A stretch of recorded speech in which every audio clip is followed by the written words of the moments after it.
Hey everyone, so we are all trying to figure out what Luffy's bounty will be after Wano. And I think especially with Luffy, people tend to get his bounty predictions wrong.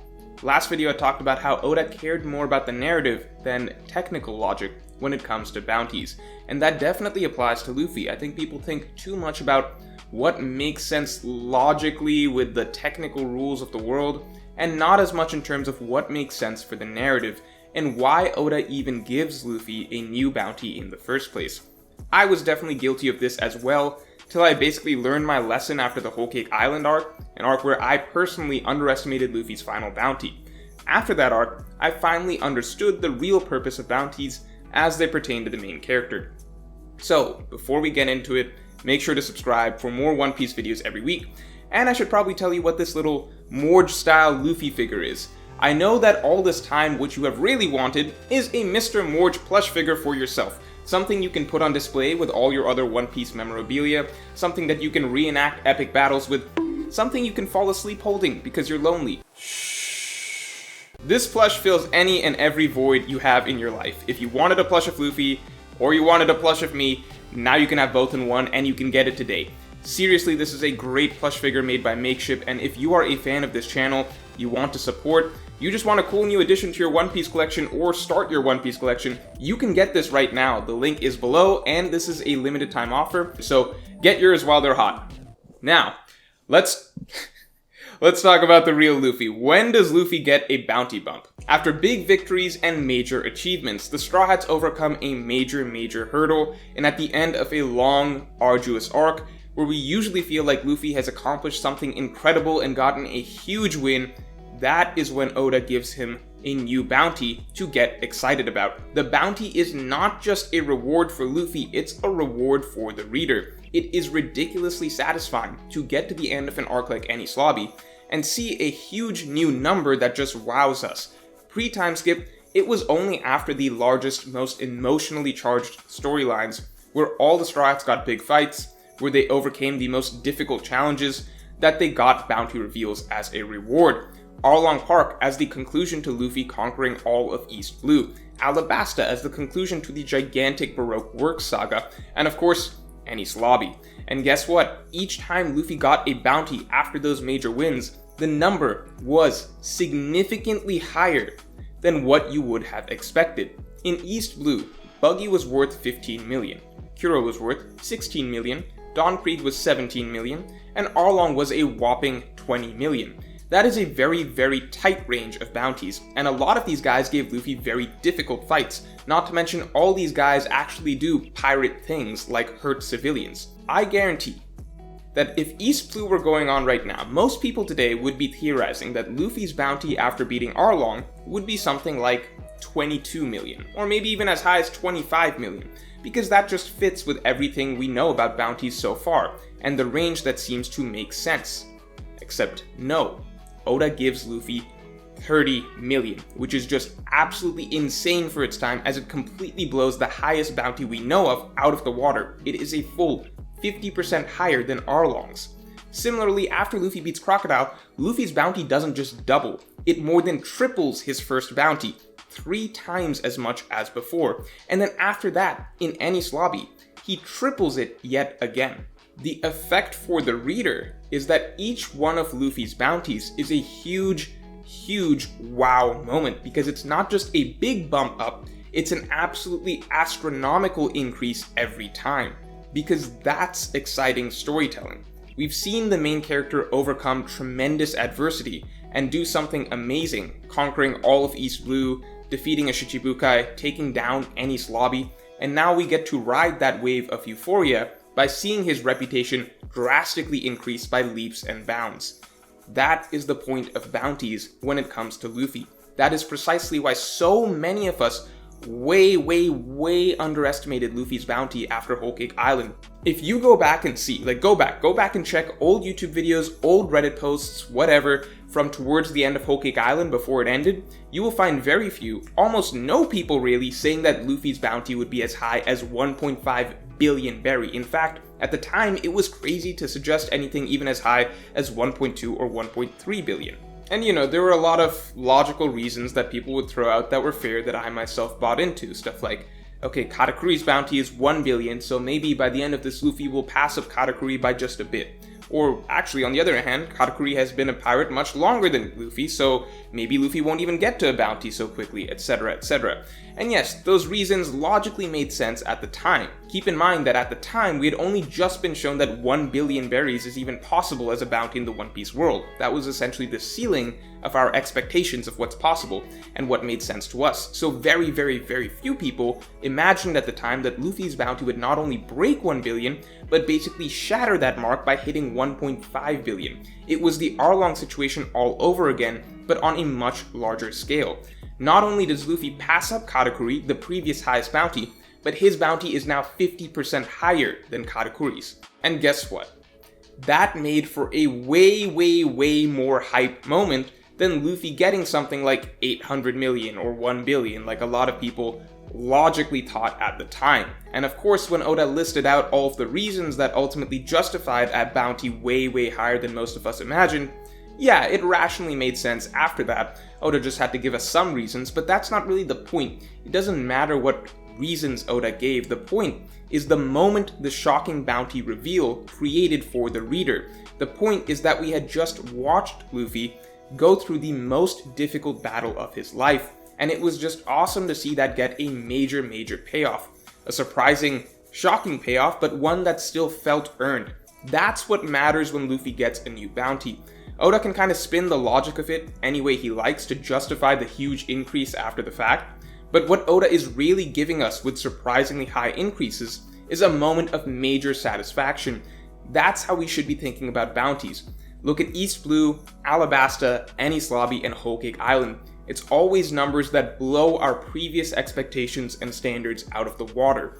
So then you might ask, what about the Marineford increase and the Dressrosa increase? Those weren't big jumps. The bounty only went up by 100 million each time. Exactly. Both Marineford and Dressrosa reflect exactly what I'm talking about. A lot of people to this day believe Luffy should have gotten a bigger bounty increase after causing the Impel Down jailbreak.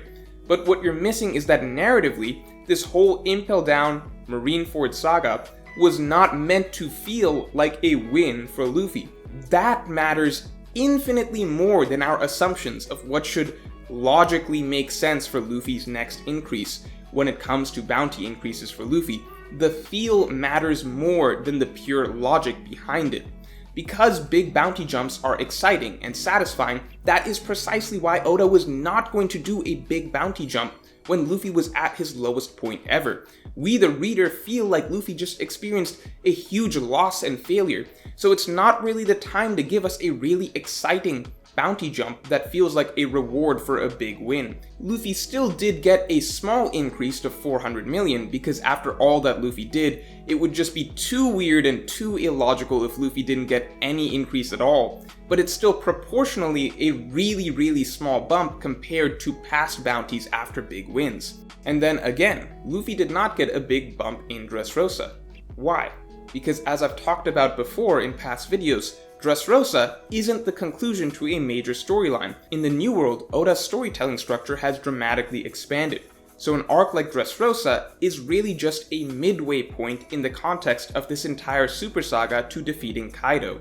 Oda makes this clear many, many, many times that all of these events are simply lead up to the main event of taking down Kaido.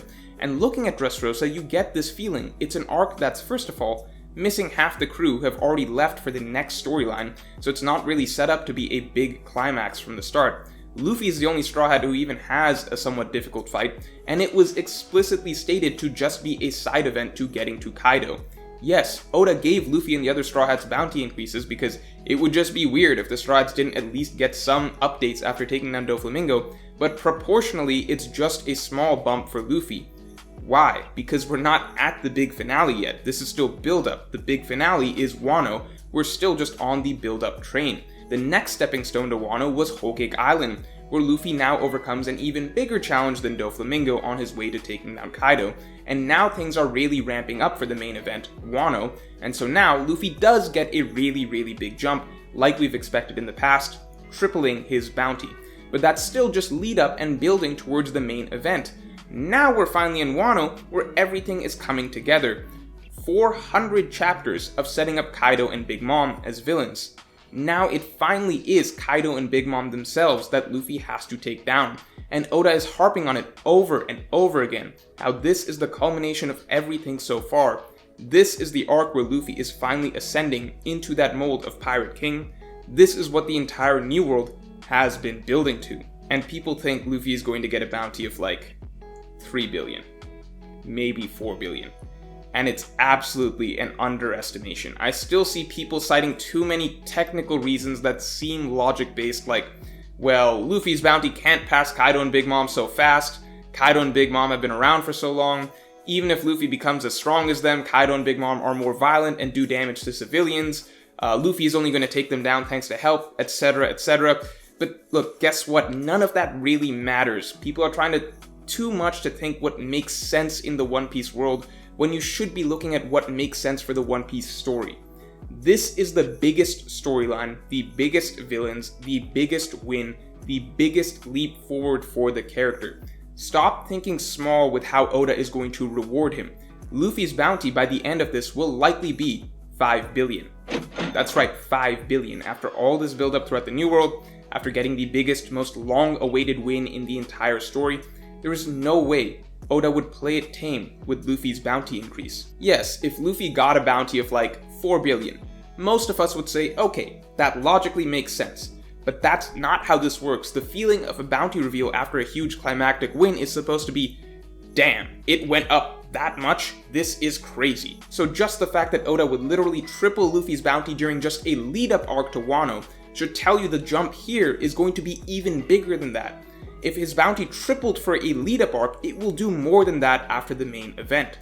Even just the fact that Oda made a big deal out of Kaido and Big Mom's bounties before the war started, and how insane it would be for these two heavyweight bounties to be taken down, that already sets the stage for Luffy to essentially top both of them. The same way Luffy topped all of the East Blue heavyweights that he took down, the same way Luffy topped Crocodile's bounty when he took him down, that just makes for more satisfying storytelling. You want to feel like the protagonist overcame the antagonists and moved past them. After all this, Oda is not going to write Luffy having a lower bounty than these two Yonko.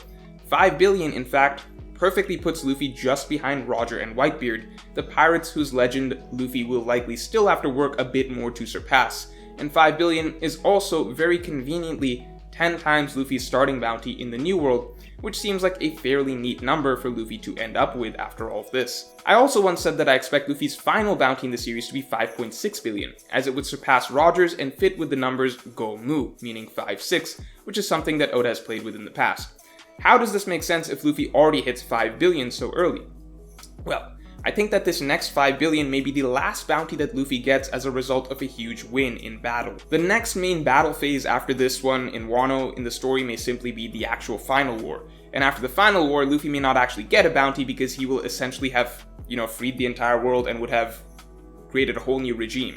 As such, maybe the world government may give Luffy one last bounty bump from 5 billion to 5.6 billion after Luffy gets to Raftel, but before the final war, as after getting to Raftel, at that point, Luffy would have replicated what the previous Pirate King did.